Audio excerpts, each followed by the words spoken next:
99.9% of the people that know me Yep. have no idea about anything astral projection wise, or Okay. my brother barely knew, for God's Okay. sake. Wow. Yeah. That's good. Yeah, there's like maybe 5 people in my life included, that know. Wow. So yeah, so it's almost like That's a awesome. Batman and Bruce Wayne thing. I kind of had a feeling. When I put on my Facebook the other day that I was going to be on, I was like, "Hey guys, catch me," and what it was about. Yeah, it was like people were pretty shocked. Some people thought it was a joke, and other people, because they know me, and other people were like, "That's I had no idea." And then everybody starts telling me, "Well, I got stories to tell you." I'm like, "Well, I probably got stories to tell you." Yeah, exactly. All right, that's and good. We'll that's get good. into when you start hearing some of the stories, you'll understand why. Because people seeing dead people, and you you can't tell your friend you just saw his dad, or a brother or whatever, and he ain't doing so good. Yeah, exactly. All right. Ready? Okay, let's do it. Let's get into this. I'm ready.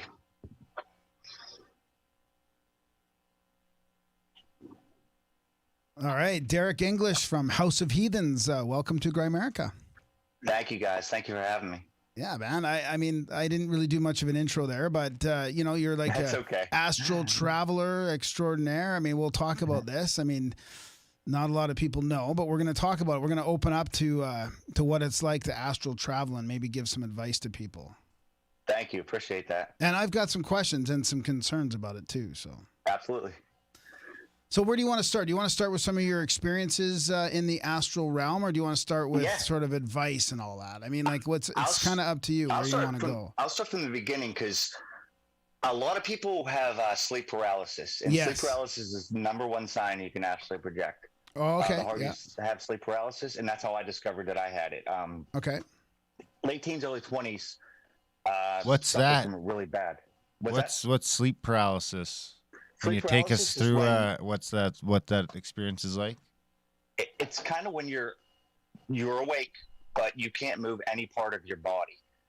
Personally, and I know this is going to sound weird, I thought I was being like abducted by aliens or something, because you can't open your eyes. Sometimes you'll hear things, and you have the vibrations, just like at times, just like astral projection. So it's very discomforting, because you can't move a bone in your body, even if you try. Okay, you can't move. And a lot of people that suffer from sleep paralysis, when they dig into what's going on, they discover astral projections, just like I did. That's kind of the natural progression of it, is you'll have sleep paralysis, and all of a sudden you discover what astral projection is. You can be then you read into it more. And it's odd, because I was just telling you guys before we got on, my brother, he barely knows anything about this. When I told him I was going to be on today, I told him, listen, between our 5 kids, my 2, his 3, I was like, there's probably going to be at least 1 or 2 that'll be able to astral project, just by odds, because apparently it's you get it from your parents. He started asking me about sleep paralysis, and I'm like, dude, you could ask me this 20 years ago? Are you serious? Yeah. So, yeah. So how is it that is learning astral projection through sleep paralysis an escape? Is that why people learn it, or? To control it, and to not have sleep paralysis either. I think that it happens more when you're not trained in doing it. You don't know the signs of how to actually escape your body yet. So that's just the beginning. Like when you're riding a bike, that'd be the falling off stage when you first start, pretty much. So it's like a vehicle to get you there. So let's talk about when you're a teenager and this was happening. Okay. Late teens, couldn't get any information about it. So now information is plentiful. In fact, there's too much information. I'll get into that later too. But there was a few books, plus there was all the stuff from Robert Monroe. The book that I found, though, was Adventures Beyond the Body by William Bowman. I've emailed him several times. The guy's a great guy. I think he actually runs the Monroe Institute now. But his book didn't come in like some type of guru. He was actually, his first book, Adventures Beyond the Body, came in like, he was in his 30s or something like that when it first happened to him. So it was he took notes each time. It was a very like step by step, and I felt like I was going through it with him.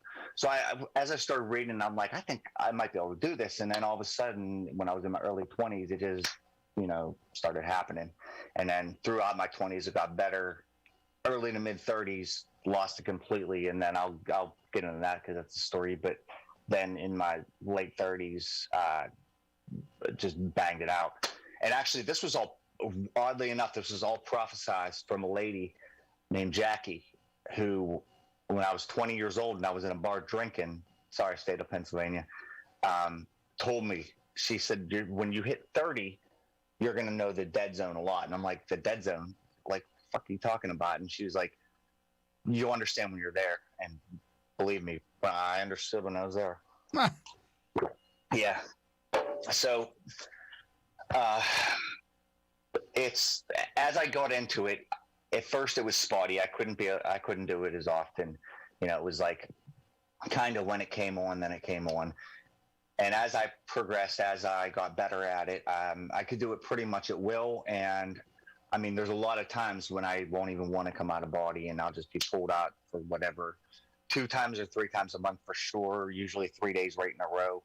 There's times when I don't want to, and I'll like try to stay up for 3 days straight just because I don't want to be bothered. But for the most part, I'm okay with it now. I think I've come to terms with how to deal with it. So is there any like celestial cycles or anything like that? Have you ever noticed any correlations with moons or planets? Yeah, I would say it's like biorhythmic, you know, 2 to 3 days straight in a row. So as far as like which moon or anything like that, no, I'm not really sure. I never really put that much thought, but I know when it's coming, because the first day it's not really that aggressive, and the second and third days it is. So I'll do my best to stay up like pretty much all 3 days through it. So if I don't feel like, you know, having it. So you'll stay up if you don't feel like having it. Yeah. Yeah. Because I mean, I don't really like authority. I don't like being told what to do. I don't like being dragged out, you know. Because if you don't want to go out, they're just going to drag you out anyway. But can't you go out and then control it anyways? Yeah, but you know, there's nights I'm just tired. I just want to go to sleep. Yeah, you know? Exactly. Yeah. Yeah, I'm a double. I got to work a double tomorrow. You know. So sleep paralysis led you to the learning about astral projection, like through researching it and all that. Yeah. Yeah. As I researched it more and more, I found out that, you know what, this is probably what's happening, and indeed it was. The vibrations in the back of my neck are what gave me the clue. And anybody who thinks that they may be able to astral project, if you feel vibrations right here in the base, like in your medulla, then that's it. That's the key to separation. You got to amp up the vibrations. You have to learn how to amp up the vibrations. Basically, it takes you up. I think it's taking you a whole new like wavelength. Your body is actually vibrating at a different rate than what your spirit is, and that's how you're able to like jump out and separate. Can people do that for healing purposes? Like people that have some sort of sleep paralysis and they have, let's say, like demonic attacks or shadow people attacks. Could they learn how to do that to heal that, or to heal themselves, or to heal chronic injuries and stuff like that? Yeah, I'd say more Reiki would be able to do the healing. But yeah, absolutely. I've heard of people. There's on the astral forums, which. Half of them are full of bullshitters. If you're reading them, please make sure that anybody that's listening, please make sure that you're separating the bullshit from the not, because half the time, that's all I do is when I'm looking in forums, is trying to figure out whether the person's bullshit. And there's surefire signs. But there's actually a small sect of people that do this for healing, and they even ask you, like, I don't know whether they can actually go to the person's house, but they ask where you are so that they can go over and like heal you. And I'm sure you guys know who Ed Casey is. Yep. There's a good chance that what he was doing, maybe not on the astral realm, but somewhere along that, he was actually going and like, you know, healing that way. So before I want to ask you about what your thoughts are on sleep paralysis and how materialistic that is, because of course there's there's that scientific description of basically it's just your body freezing and your mind's awake, and you know they just slough off all the spiritual aspect of that. I think it's your spirit wanting to leave. I think your subconscious hasn't taken over, that your conscious mind is still active instead of your subconscious being active. And I think your spirit wants to leave, and it can't because your conscious is still active. And so there's the conundrum. And the key to it is making your spirit leave while your conscious is still active. But why do people feel like they're being attacked when they're in sleep paralysis? Like, because a lot of times it seems like whether you're looking visually or not, something's there. There's a shadow in the corner. There's somebody over your bed. There's an old hag on top of you. There's an incubus, and you're stuck. It could be a spirit guide or somebody trying to take you out, bring you out, help you. But I think a lot of that I'm not going to say we conjure it in our minds. I think that we're just so afraid that we put the monsters maybe where they shouldn't be. But part of it might be guides trying to get you out. A big part, people see shadow people. I mean, some of them might be evil or whatever, but for the most part, it's hard to get light when you're doing this. It's very, very hard. You have to like demand light. And if you can't get it, anything looks like a shadow regardless. So it may be a guide or somebody friendly. It might just be your mind playing tricks. And it might be something evil. I know I've been attacked before, but as far as I know, I don't think they could really hurt you. As far as I know. Okay, let's talk about some of your experiences then in that realm. How weird do you want it? Oh, as weird as you can get. I mean, it doesn't matter. Whatever's authentic and you need to share, you know? Okay. So I saw my grandma after she died. That was a couple years after she died. Now, when you're astral projecting, you can tangibly feel things like a door or a shelf or something like that. You can also walk through things. I don't know how it works. So, like, you could walk through a door, but at the same time, you could sit on the couch. I have no idea how that works. But I was taken to my grandma's house, and I'd been able to project for quite a few years at this point. But I'm standing in her dining room, and I'm like, I wonder if she's here, because I hadn't seen her. And I walked in the living room where she would be sitting, because she had a hospital bed up until she died. So that's where she always sat. So I walked in the living room where her hospital bed would have been, and she was there. And I was like, hi, Nan. And she said hi. And I was like, you know you're dead, right? Because I've had to tell many people that they were dead. And she was like, yeah, I know. And I gave her a big hug. I told her I missed her. And after that, I left it. You know, that was a good one. I saw my mom as she died, meaning like she was in a hospice. And so me and my brother were there every day for the last few days. And he doesn't even know this. I never told him either of these. So if he's listening, yuck, I love you. I'm sorry. His girlfriend at the time, wife now, her parents lived right by the hospice. So the nurses were like, you guys go take a break. You've been here for days.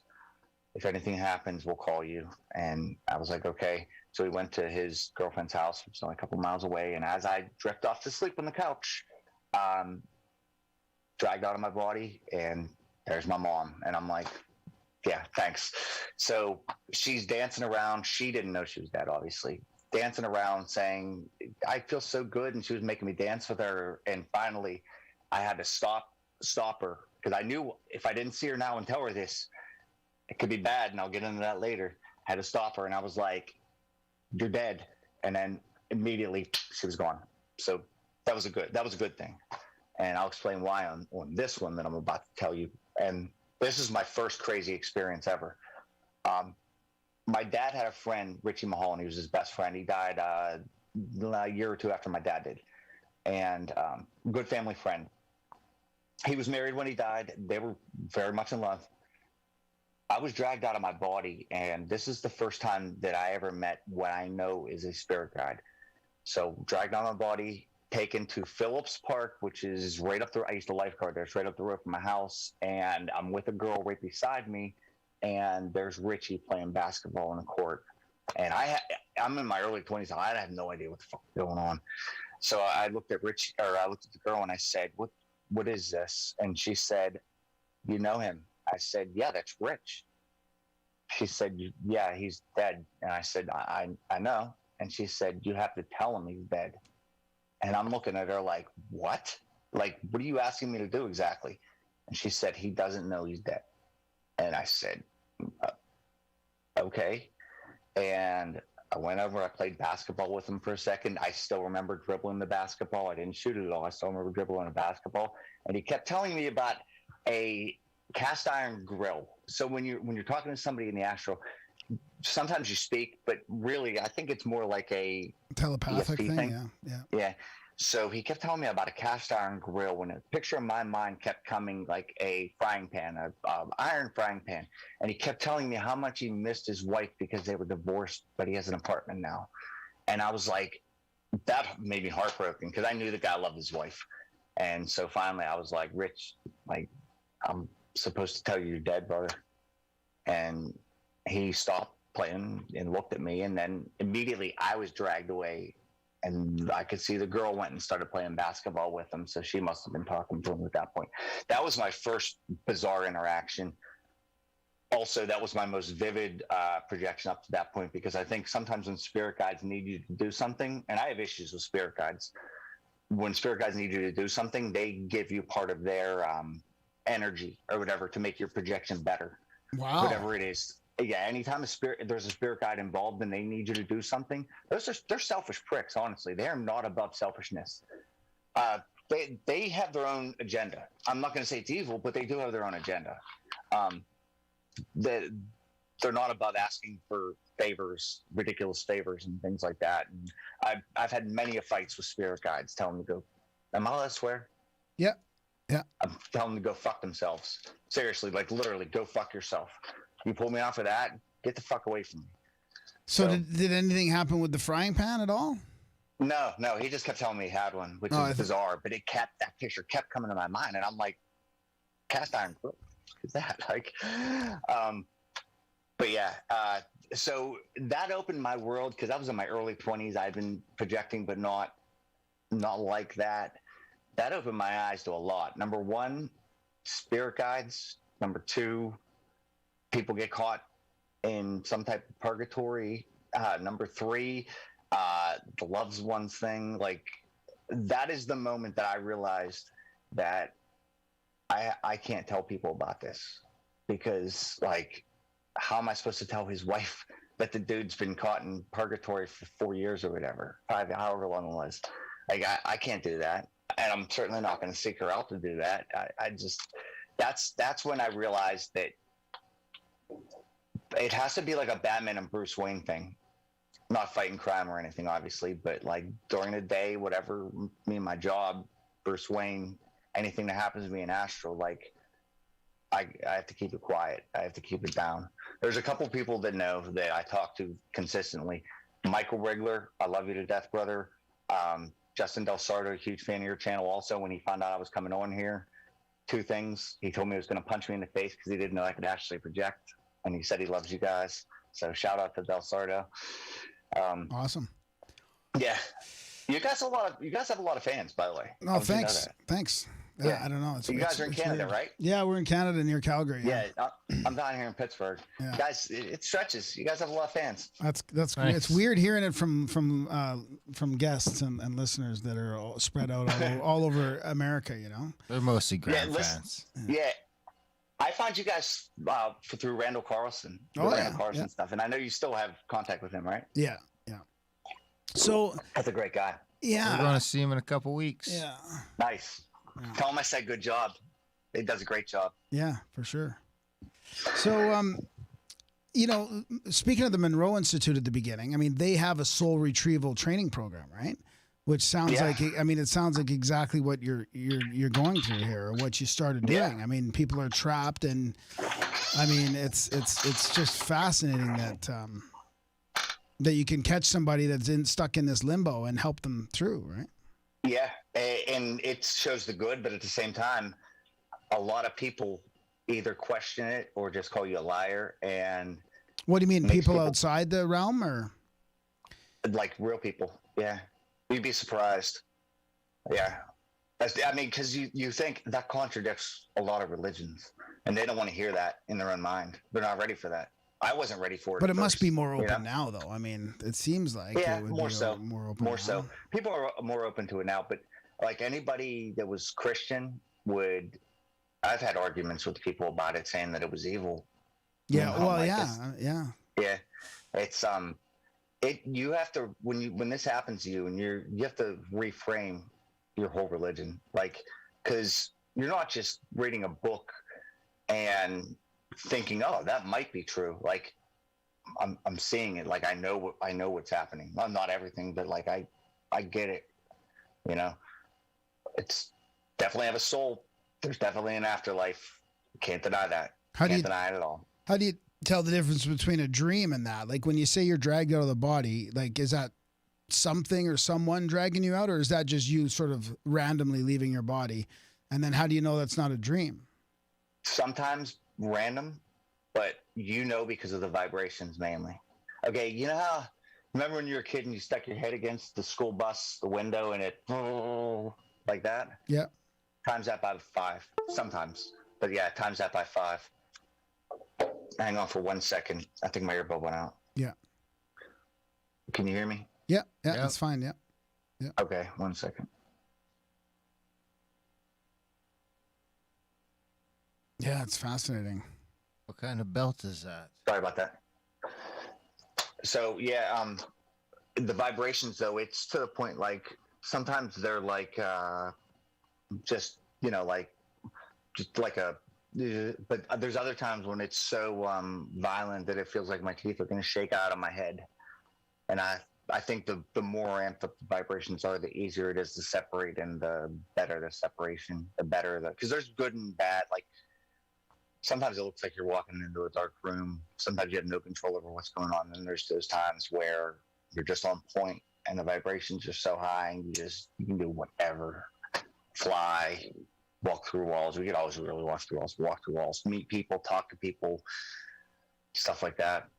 Do you ever have control over when you go in? Yes. Yeah, you can. Although I stopped trying because I know it's going to happen a couple times a month and then some anyway. So I just, although I did stop asking to meet people while I go in. That's number one, because I got frustrated with all that. You never see who you want to see. Really? What do you mean? Tell us about that. I've been asking to see my dad since basically a year after he died. Never, not once. Mom, I saw her that one time. I asked, I wanted to, you're sitting there and saying in your mind, like, you want to see. And remember, these spirit guides, these motherfuckers, like, I'm helping them. You can't help me out. You know what I want. Like, are you kidding me? See my point now with the spirit guides? Like, they have the ability to do things. They just choose not to. They got their own agenda. So there's actually a scale of your presence there then. So you're saying if the vibrations are really high and good, you're in tune, you're in there, like you're resonating at a different level than if you're sort of barely in there, and you have more control that way? Listen, I'll tell you this right now while my girl's outside. Fucking sex and astral, it's a thing. Absolutely.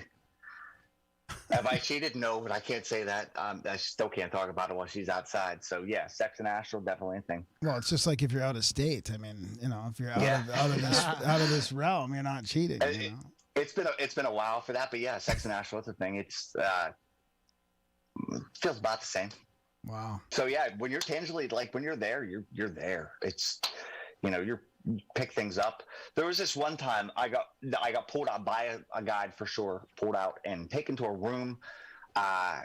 It was like there was all kind of other travelers. Don't ask me how I knew that they were, but all kind of other travelers, and one older looking lady that was in charge and like teaching. And then this is going to sound really weird. I tried to leave and they locked the door. I couldn't leave. And I was like, I've never been locked in a place before in astral, so it was a little bit weird. And they said, you have to learn. And I'm like, learn what? And they said, you have to learn how to move stuff. And I'm like, why do I have to learn to move stuff? Telekinetic, like with your... Yeah, it was, I've never had one like this before. It was bizarre. So they said, you have to move this, and then we'll let you out of this. So I, in my mind, immediately did it. And then I got released from there and taken directly outside onto the street, like a street view. And it was a different guy. And he said, no, I want you to look up in the sky. And so I did. And he's like, it was like a plane going across the sky. It wasn't a real plane in real life, but in the astral world, it was a plane. But he's like, now I need you to move that. And so I did. I started like pulling it down and away and up. And yeah, it kind of shocked him too, because I don't think he realized that I could do that fast, because I'd been acting a little bit cocky up until that. And I think definitely surprised me. I think it surprised him a little bit that I was able to like learn that easy, but it was a good day that day. Man, I have so many questions. So is there like, are you connecting with your higher selves at all, or other aspects of divinity and a hierarchy of divinity? Like, is there besides your spirit guides, like, could you ask, for example, the source or God any questions? I mean, how do you because I mean, so many people, there's a lot of different theories, like that there's no good and evil and that there is no hierarchy, or some people believe there's a hierarchy, or some people think it's just all different aspects of yourself, your souls. I'll be honest, I never really asked. I was always more worried about seeing my dad and my mom, because my dad died when I was 16, mom when I was 23. So wanting to see them initially took first priority. After I stopped asking for them, it was when I get out, it's just like more of a free time when I want to be there. I never really asked, and the reason why is because I don't know, I never really cared. I know that there's a beyond, and I also know that spirit guide's never going to answer my questions the way that I want them to, and I don't think that they would take me to a higher self anyway if I asked to go there, and I wouldn't know where to look. Wow. I mean, how can you improve your relationship with these spirit guides? Dude, listen, it started off good, but like, one of my videos actually that I have is it's me writing on it with spray paint, spirit guide, suck my, like, yeah, maybe I just have bad ones. I don't know, but I have an issue with authority in life in general. So when I'm being dragged out when I don't want to be, that's strike one. When you're asking me to do something and then I ask you and I'm literally being pushed back in my body, like, that's strike two. It's, it sucks. Don't just pull me out, ask me to do something and then send me away. What happened when you were attacked? What's that? What happened when you were attacked? Oh, that was just somebody grabbing me. I was laying in bed. They were grabbing my soul, whatever, and like pulling me out and pushing and pushing and pushing, and yeah, that was pretty much it. I just stopped it. Oh, how'd you stop it? Mentally, just, you can fight on the astral plane, but it's not like Professor X fighting the Shadow King or anything like that. A lot of people think that's what it is. Not really. I don't think they can hurt you anyway. They can't hurt you. You can't hurt them. It's kind of like rubber gloves, Just for fun? So you could just go fuck people up for fun? I was taking swings. Yeah, it's fun. What's that belt? What's that belt that you have on your screen there? The picture of the belt on your screen when you stop the video? When you stop your video, you have that. No. When you stop your video, you have like a weight lift or like a. Oh no! Is that it? My kids, we went to WWE, and that was just a title belt. Okay, I thought so. I forgot that picture was on there. Yeah, it's funny. Yeah, well, I was thinking about you guys scrapping. I thought that was your astral, your astral dojo belt. You won the astral Royal Rumble. We went to WWE. You're beating people up in the astral realm. No, I've had enough real fights in the real world. Believe me, I don't want any more. The art of fighting without fighting. You just go to the astral realm. Yeah. Well, we had. One of my favorite episodes was what was his name again?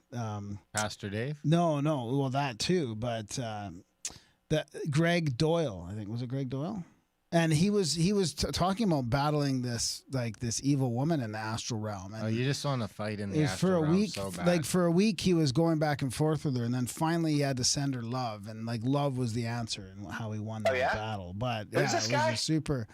Greg Doyle. It was like honestly one of my favorite episodes always for some reason. I have to find that. Yeah, some reason. Graham wants to be an astral warrior.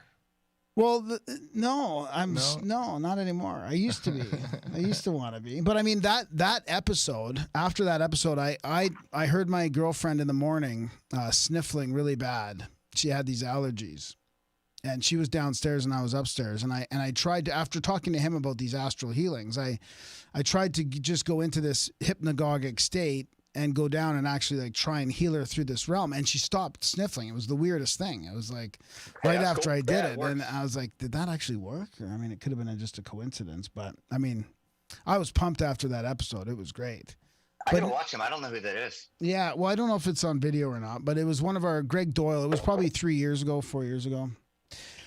He's from Australia or something like that, but he's like a astral expert, Nice. And But I'm worried now. I mean, like, there's been warnings. I mean, I don't know if it's the safest thing. I mean, people see things that they don't want to see or that affect them personally. Or, I mean, maybe it's because I'm reading these older books now and they're kind of warning against this spiritual practice. Like, I'll say this. I was scared at first, but the more I did it, I wasn't as scared. I just used to get more pissed. If there was any negative feelings, it'd be pissed off because I'd be trying to sleep. That's all. Episode 280. It happens to me regardless of whether I wanted to or not. So it's like, you know, I've gone days like snorting Adderall just to fucking stay awake so I don't have to, because, you know, I don't like being told what to do. So, you know, staying up for 3 days straight, fucking driving home from work, seeing things on the back of cars. Yeah. Just because I don't fucking touch me. Just leave me alone, guys. That's like some Nightmare on Elm Street shit. Yeah. The Dream Warriors, is that what it's called?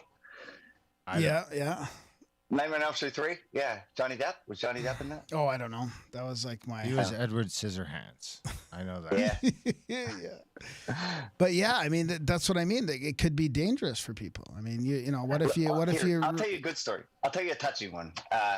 So this is... I was probably in my mid-20s. Pulled out, and immediately I was taken to a street, dimly lit street, and there was a building there, and just one solid building.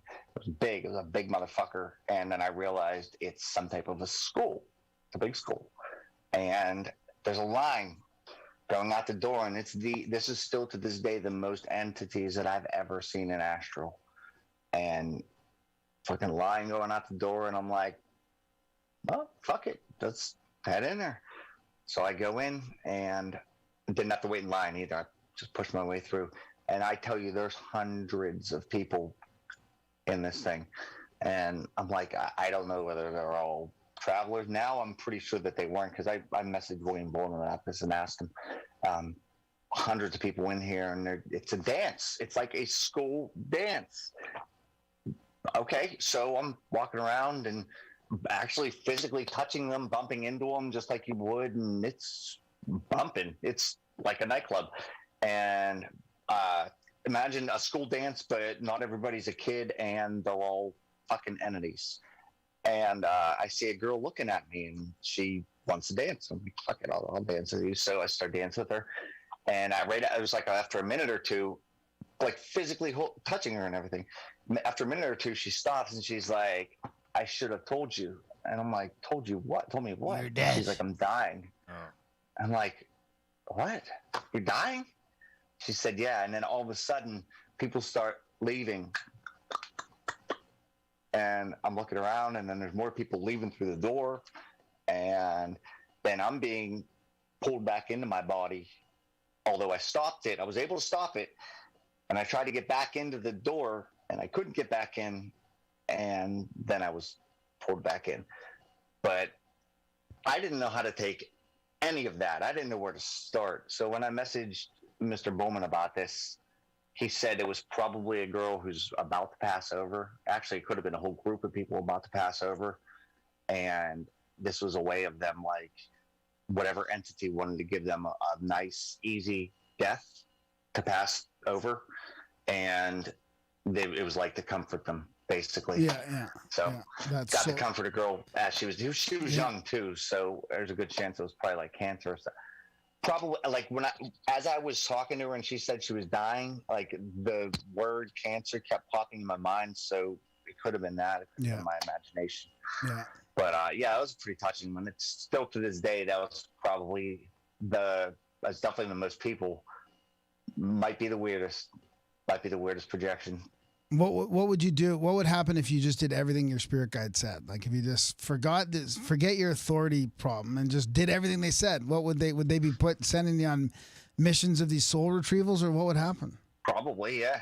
I mean, well, no, not necessarily. I've done a decent amount of them telling people they're dead, but honestly, I don't know if you get a new spirit guide every few years, or because I mean I've had different ones. The one that I didn't tell Richie he was dead, I don't think that was my spirit guide. I'd never seen her before. I never saw her after that. Yeah. Other ones throughout my 20s and 30s I conversed with, but not a whole lot. And the one, whoever it is now, I've never met him. I think that they've come to terms with the fact that I may not like to be separated all the time, so they'll maybe pull me out of, whatever, but they don't really come around me. So at least they get it now to a point. Like, don't tell this guy what to do, or if you really need him, he'll help you. But, sometimes I think they just want somebody to hang out with, honestly. Because I'd be pulled out and there'd just be one sitting there, and I'm like, man, come on. What do you... So would you recommend people to do this then? I mean, absolutely. Yes, but. Yes, but. So let's talk about that then, how people can learn how to do it, even though I'm not recommending this. I mean, I'm a little bit. Because you can't. Let's be honest. I don't think so. Yeah, I mean, you've been trying to astral project or lucid dream for like the better part of a decade, and then when you couldn't do it anymore, you're just like, it's a little risky. A little risky. I've also lucid dreamed before, by the way. Yeah, I was going to ask about that too. I had one lucid dream, and people that say that they're the same, they're not the same. Right. The lucid dream was actually before the astral projections. As odd as that sounds, it was I was in high school. I remember this because I was in my high school, and I realized I was dreaming, and it's not the same as a projection. Anybody says it is not. All of a sudden, I looked at my friend BJ, and I was like, "Is this?" He's like, "It's your dream. You tell me." And I was like, No shit. So yeah, I walked around for a few minutes, and I don't know. I like left the school and went somewhere. But yeah, completely different. Very vivid. Very very colorful. Like everything's like pastels almost. If that makes any sense. Yeah, totally. So it's different. It's a different thing. Yeah, a little bit different. So, can you meet anyone over there? Have you met anyone you know? Can you be like, "Hey, Graham, I'll meet you in the astral realm"? Not in real life, no. Like anybody I know in real life, no. I honestly, there's a lot of people online, especially that are like, they're really creepy about this shit.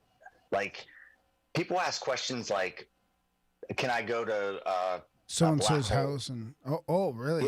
Yeah. Oh, but you type in astral projection black hole, and you'll see Reddit's list of 5,000 people that have asked if they could go. I'm like, why the fuck do you want to go to a black hole? I was going to mention going to Fauci's house. I mean, that's where I thought. I mean, that's more creepy, dude. Go see what the fuck Fauci's up to right now. I'd rather see what's happening at the Event Horizon than what's happening at Tony Fauci's fucking house. I can imagine what's going on at Tony Fauci's house. He's probably watching The Simpsons. More of a meeting, not his house, but like the business meeting, like when Event Horizon. I know you guys are in Canada. Do you know that he's the highest paid person in the U.S. government? Yeah. Terrible. It's fucking awful. Graham is a Tony Fauci trivia aficionado. So the Event Horizon, that's where you would go then? I mean, people ask about the black hole. I'm just saying that's better than Fauci's house. I don't know where I'd go. Well, he mentioned the black hole as being a very popular destination. I mean, people want to know if they're real or not. I mean, there's a lot of people that want to time travel too. They think they could time travel. There's been a few books that say you can, but that you can't change anything. I don't know, man. So just because there's one or two books say that, every single person asks that they're brand new to this. They're jumping online and asking, "I want you to teach me how to time travel." Could you go to the moon for me? What's that? Can you go to the moon? Yeah, well, they asked that too. I've heard Mars. I've heard the moon. I just want to know if the stuff's there, if the flag and the rover are there. Can you check for me? I'd like to know that too, actually. I'll try. I'll try to go to the moon next time. I'll let you know. Yeah, let us know if there's stuff on the dark side too, or you know what? Let us know if those. Did you see this mainstream? Let me know if there's stuff in the moon. That's right. I think there's people in the moon. There's a bunch of tunnels. There's huge openings in these craters to tunnels. Even the mainstream scientists think. I think the moon is made by people. It could have been. It's like a Death Star. The pyramids took off to get away from the impacts. So they say the moon's mass doesn't match its size, correct? Yeah. Well, the moon's it's like 1/6 the size of Earth, but it's only 1/89th the mass. Yeah. It's probably mostly hollow. So that kind of doesn't really match. You think it would be at least in the range of the same mass of the Earth, you know? The moon rabbit hole is a deep rabbit hole, a wide one with crazy synchronicities decorating the walls. Or it's all fake and NASA's just a bunch of crazy occultists just making up whatever numbers. Well, that's true too, though. I mean, they're occultists. I don't know what to believe anymore. Maybe space is fake. I actually listened to a conspiracy iceberg the other day, and there was some crazy weird shit on there. I don't know if you guys ever listen to those iceberg things, but as deeper they get, there's some crazy shit on there. Icebergs? Well, they're mostly below the surface, 90%. Yeah. Is that the premise of the show? Oh, you never heard of the iceberg thing?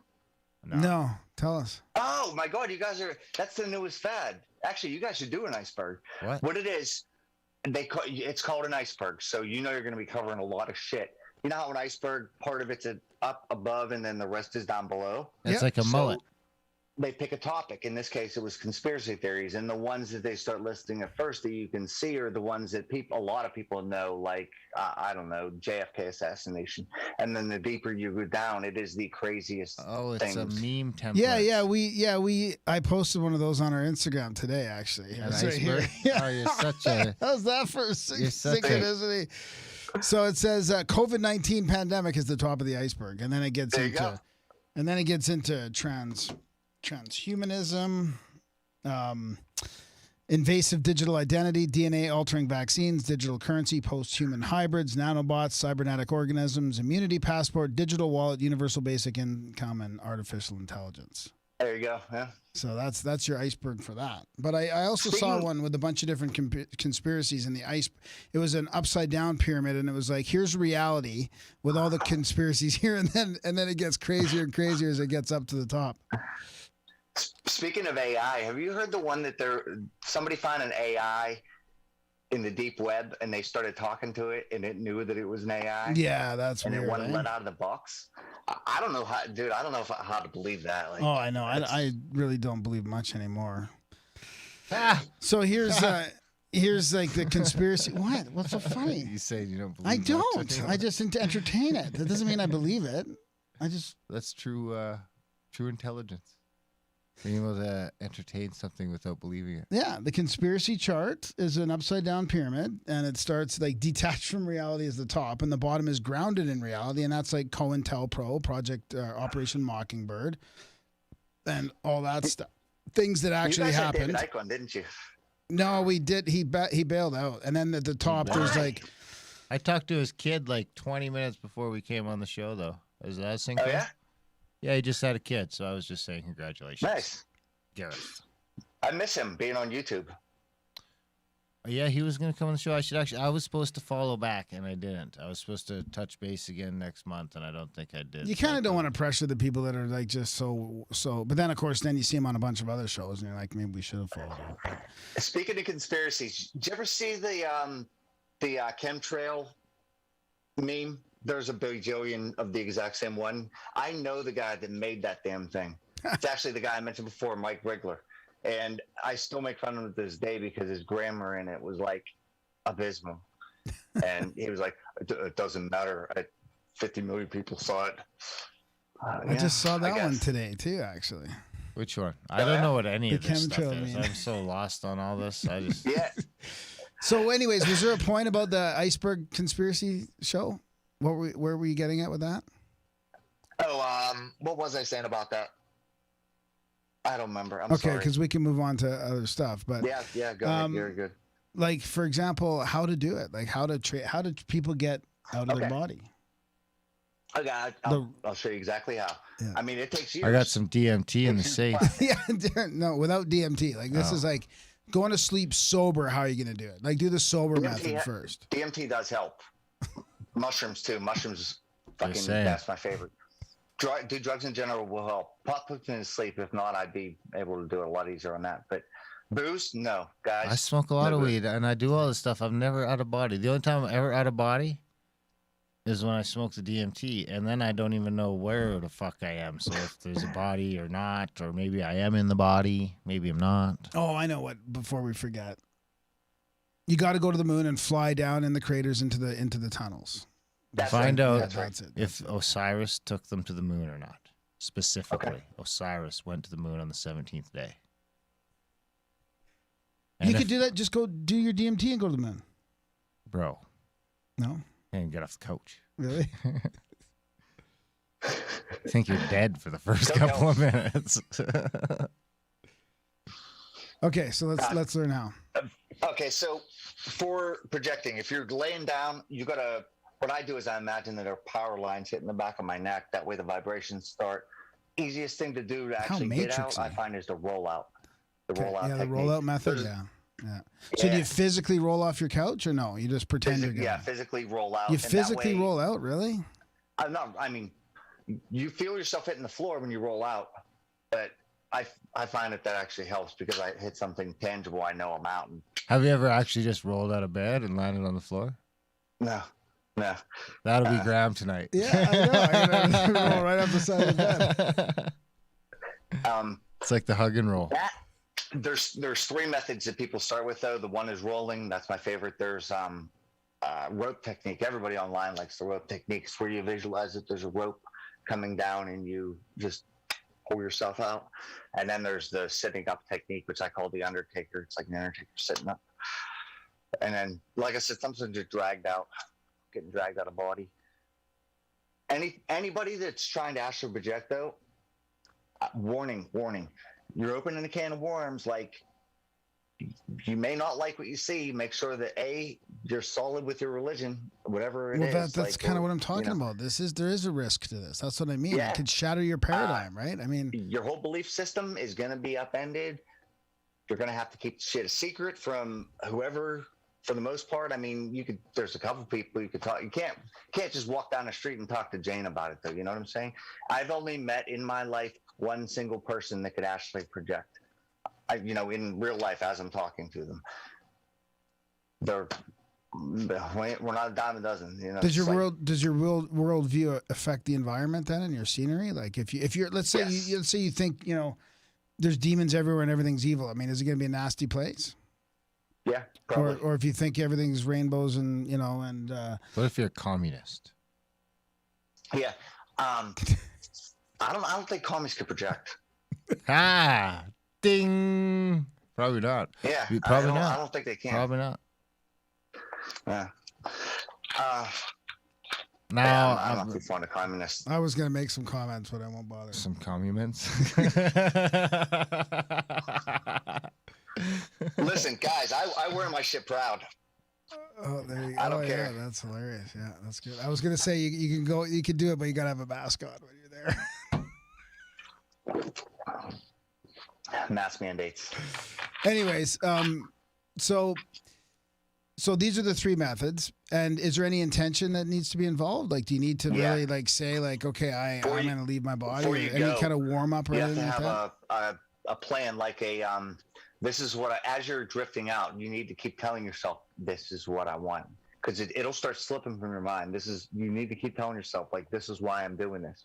This is why I'm doing this. This is my goal. This is my goal. And as you're getting out, then you've got to start telling yourself, make it brighter, make it vibrations up. So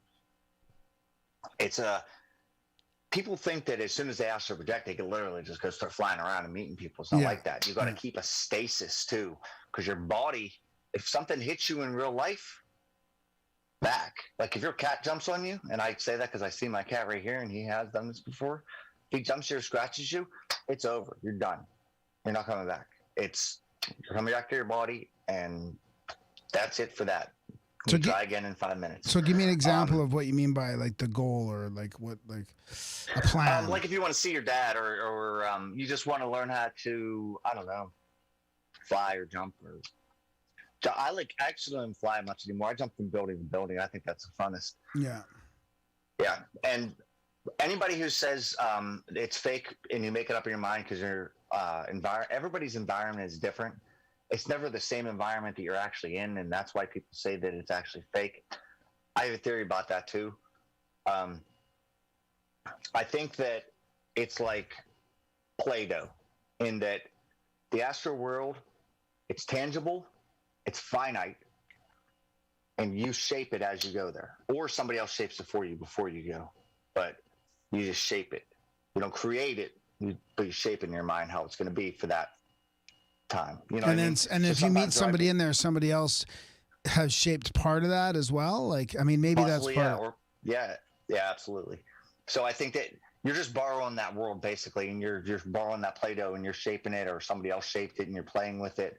But just like a sandcastle or something, as soon as you walk away, it's rubbed clean, and then somebody else can do whatever. That's like Darren's version of the digital simulation that we're living in. It just gets rendered when you need it, so you're rendering it as you go along, kind of. Yeah. So needs an upgrade. I want to talk about the VR part of it too, but so what's next for people to learn how to do it then? Not get frustrated. I mean, like, not so you get frustrated because it takes. There's people online that are like, "Oh my God, I've been trying to do this for 3 weeks," and I'm like, 3 weeks, motherfucker! I've been trying to do this for 20 years, right? Like, it's never perfect. You kidding me? It took years for me to even be able to do it. Many times of trying, and people. Our entire society, it needs to be instant gratification, and that's it. And I'm like, you're never going to get that with this. Never. You need to put years in, and even then, you might succeed one time and fail 20 more times. This is before the internet. I'm talking back in like the 90s, because I'm 41 years old.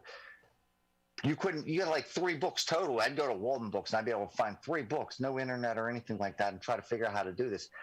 Now you got an entire internet's full of information, actually an overstimulus of information. I wish half of it wasn't out there, but the instant gratification from these millennials wanting to try to astral project, it's just ridiculous. I don't get it. Like, you need to put in the work. You're not just going to be gifted something like this. It doesn't work like that. And then there's a lot of misinformation there too. So how are some of the ways that you sift through and discard the bogus stuff? So when I'm talking to somebody, I try to gather whether or not they have really projected. There's some cues that you can take, like the way they describe it, or just most of the time they think that they could just walk out of their body and randomly just go do whatever the hell they want, and like that's not true. There's a long process to, you know what I mean? It's a fine stasis. Like, if you even misstep a little bit, you're going right back to your body. So I don't know how you astral projected 5 times in your life and you're already walking to Washington D.C. or whatever. But yeah, I try to sift through the misinformation, disinformation, the assholes. Actually, a good forum on Reddit, Astral Projection is okay, but Astral Army was the shit. Commander XXX, that's my buddy. I talked to him. I was actually going to do a roundtable with him. We haven't gotten around to it yet, though. That's where the real ones went. Like, I started going there because people were way more authentic than anywhere else on the internet. Yeah. So tell us more about the warning. Like, if people if people are going to do this, they have to be forewarned as well that they might not like what they see, or you might not like what you see. If you're seeing loved ones, they may not be where you think they are. And I'm not saying they're in hell, but that stasis, purgatory, whatever. And they may have been there for a few years. You're going to be looked at funny if you talk to your friends about it. You're going to be seeing dark entities, because even if they are spirit guides that, are friendly, they appear dark. Health risks, because, doing this all the time at night, just trying to stay up or whatever and do it. I cramps throughout my body too sometimes, and I think sometimes that's why I got migraines, especially like with my jaw and with my teeth clenched and all the vibration. It's tough. Listen, anybody who wants to do this, once you open a can of worms like that, you can't put the toothpaste back in the tube, put it that way. So once you're able to do it, you're stuck with it. Yeah, that's kind of what I was Yeah. So before you start doing this, you got to ask yourself, is the juice worth the squeeze? Yeah. Good point. So what's this VR thing you want to do with in regard to that? Yeah. So I actually was trying to set up a like a VR chat thing. Although I started getting sick when I was doing VR, so I had to lay like a week off. I'm eventually gonna set up probably in VR chat. Which, do you guys do VR at all? I have. I don't regularly hang out in there. Listen, I hate Facebook. Facebook kicked the motherfucking door down for everybody to be in VR. That's actually the place to invest too. Say, hang on. Say that again. What did you mean by that? What, Facebook kicked the door down? Yeah. They opened VR up to the mainstream where nobody else could or would. Right. Oh, I see what you mean. Yeah. Oh, yeah. They're going for it. Oh, yeah. They're going for it. Yeah. Yeah. Not only do you no longer even need a computer. I mean, the Oculus is probably going to be able to run Android games within the next couple months. You can sideload games onto it. A machine that probably would have or should have cost well over $1,000, and you need a computer, you could literally just put on your fucking head and you're there. It's amazing. So the metaverse is coming, basically? If you look at the stats of how much the world was invested money-wise in VR, it's already, I forget, it's like 10 times the amount, but it's going to go up like 10 times the amount in the next 5 years from right now. So investing in any type of VR company, very good idea. And not financial advice. What's that? I said not financial advice. So what would you do? What would you do with it in regards to astral travel then? I mean, were you going to train people in there, or what are you thinking? Like, yeah, that was my goal. Was if somebody needed to talk, that they could come find me in like VR chat, and I believe my name on there is d.rek9160 or d.rek9160@gmail.com. I forget how you find people, but feel free, anybody that's listening, come find me. So it's a VR, it's a virtual reality chat. It's like a little like a virtual reality conference room kind of thing in Facebook, or? Oh no! Have you been on VR chat before? No. Okay, so when you get on VR chat, it's free. Number one, the whole thing's free. Through Oculus, through anything. As soon as you get in there, you are given an avatar. Okay, you're automatically in, and you can change it. It's super easy to change it. You literally just, as you push a button on your remote, a pad comes up, like an iPad-looking thing on your hand, and it's worlds that everybody created, and there's thousands of them. And you pick the world you want to go to, and you go. Like my kids like, what the hell is that game with the little colored people with the visor? Minecraft? Whatever. Oh, the Among Us. Among Us, yeah. Among Us. So somebody made an Among Us thing. So literally, you are in VR playing Among Us. There's a Minecraft one too. They play that. And then I go in, I find cool avatars, and the avatar, I forget what it's called. But anyway, you're in an avatar, whatever one you happen to choose from what people have made. You could steal other people's avatars too. Like if they have a cool one you like, you literally just point at them and press a button, and you take their avatar. It's amazing, and it's all free. The whole thing's free. Never a penny. So I figured, if I'm in there, because when I'm in VR, I'm in there a good portion of the time. Come in, anybody can talk to me. Well, send me a link. Send me your actual address or however people, and I'll put it in the show notes. Absolutely. Yeah. Thank you. Yeah. Next time the kids bring the Oculus here, maybe I'll see if I can track you down. Absolutely. Go and steal your avatar. I'll go in there too. We'll meet in there. No. If you happen to see me, make sure it's me and not my son. His little prick tends to steal my email sometimes and go in there. Hey, you have one too, eh? We could have done a VR podcast. Yeah. I could have been like in my underwear in the bathtub. VR is the future, man. That's. Yeah, I know. It's kind of scary. They've been saying VR is the future for like the last 25 years, but Facebook, as much as I hate them, Facebook brought it to us. Yeah. The future is probably closer to Hunger Games. Probably. Where can our listeners track you now? What was the YouTube channel again? Can we just go to the concentration camp in VR then? VR concentration camp? Just on the weekends? I'm just doing weekends. Just doing the weekends in the camp? You're like I'll just go. Okay. I'm not getting the job. I'm just going to go to VR concentration camp for the week. I got to go there 5 days a week. I can't. It's my punishment. It's my punishment. It's my punishment for not complying.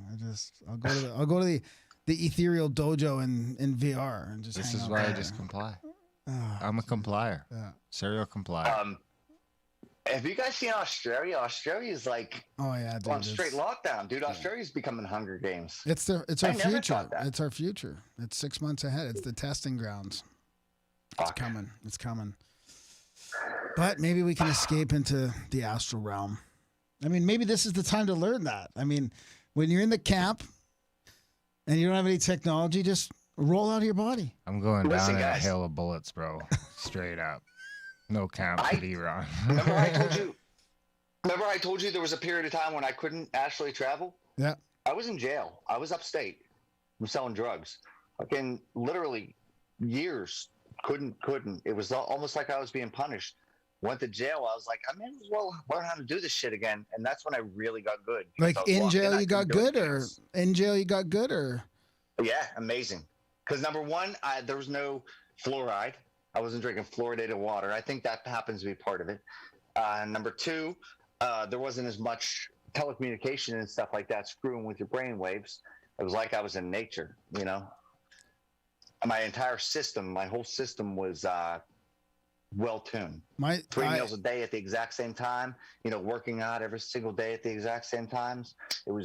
That's when I went from being the minor leagues and what I did to. Wow. And you had the blockages with drugs in the early 2000s?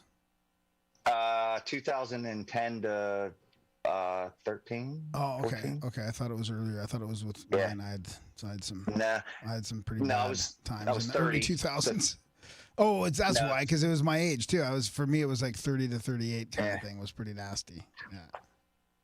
Yeah, but I couldn't astral project for the life of me for a couple of years. I mean, I was either being punished or my system was so fucked up from doing drugs too. But like I said, when I went into jail, changed. It was eventually it was easier than ever. In fact, it was better than ever. And that's when I made that vault. Wow. Imagine being in jail and being able to walk outside of the motherfucking walls. Dude, that was the greatest thing in the world. That's why I was like, I love this again. Are you kidding me? Awesome. Right on, buddy. Well, this has been a great chat. Yeah, what was the YouTube channel again? Either House of Heathens or Ethereal Dojo. Yeah. Type either of those in. And we'll track you down. Right on, buddy. Yeah. Keep in touch and maybe we'll do this again sometime. Absolutely. Thank you. I appreciate it. Yeah. Go and retrieve some more souls for us. And check out the moon, please. I will. I'll let you know how it is. Thank you. If you ever bump into me, just let me wander around for a couple of months anyway. See if I can figure it out on my own. Thank you, guys. Okay, buddy. See you. All right, Jack. Have a good night. Thank you. And that was our chat with Derek English. What do you think, buddy? I don't know. I think you're making fun of me a little too much there. Was that too much? There might be some truth to it. Maybe. I mean, am I that resentful because I couldn't do it? Now I'm saying there's a risk to it. Oh, you're caught on that? Then definitely. If that's your takeaway from the episode. I think it was pretty funny, actually. I think, but remember you had those special glasses? I had the special glasses. That were supposed to blink when you went into REM sleep. No, I was gonna buy them. That's for lucid dreaming, or was that for astral travel? No, at those times, I think you were conflating the two. Maybe I was, yeah. I mean, I think either or. I was looking for either or, probably. I mean, I'm not an astral traveler. I don't know if I've ever thought I could even astral travel, to be honest with you. That seems like a whole next level thing. You know? From lucid dreaming? Yeah, I did kind of lucid dream a couple times, but I remember you flew once. Never hear the end of it. Yeah. I think it's good, but I mean, I don't know. There's reading these old books, man. They're like, all this spiritual stuff is pretty risky, you know. You open yourself up. But, I mean, you know, we might have to be. I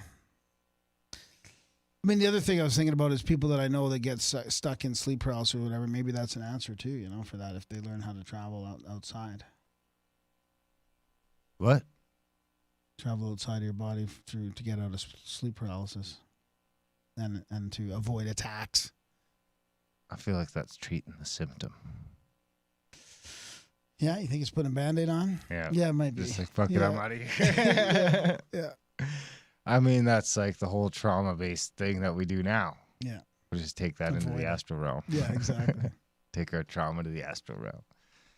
Gonna take my trauma to the astral realm. Big thanks to Derek for coming on the show. Big thanks to you guys for listening. Episode 280 was that Greg Doyle one. I'll put it in the chats. I forgot. I know, but I don't know if everybody picked up on it. But I meant to tell him. There was no context to it, but I blurted out 280.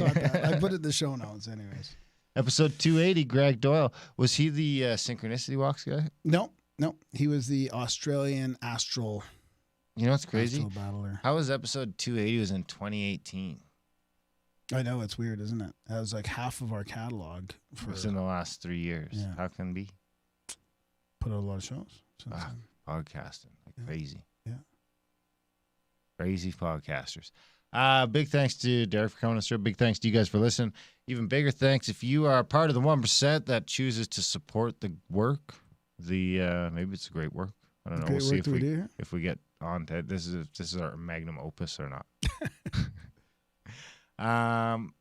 Well, you're working on some other stuff that could be more done. We both are. Maybe this is. Maybe it is. Maybe it isn't. It is part of it. If you want to support it, grimerica.ca/support.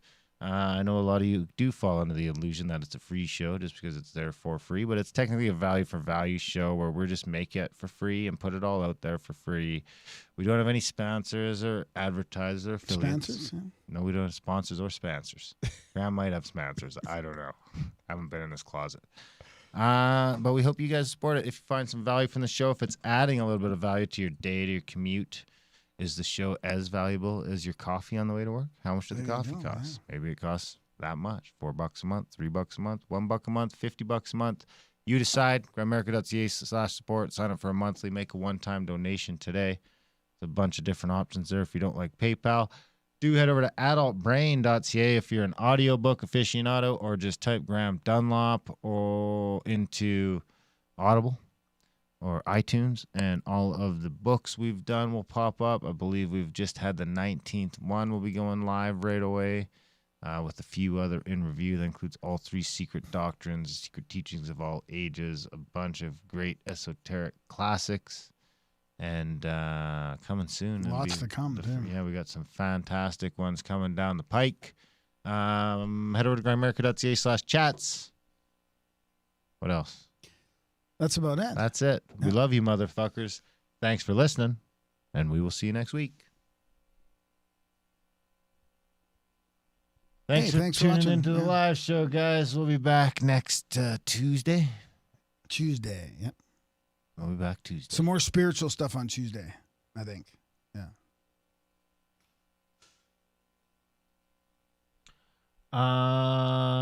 Thanks. Okay, guys. We love you guys. We'll be back next Tuesday. A couple shows. We aren't streaming the Outlawed show anymore. If you're looking for that, you might notice it wasn't. It's too much trouble. Yeah. More trouble than it's worth. If you want to get that, you just got to get the podcast. All right. We'll be back next week with another episode.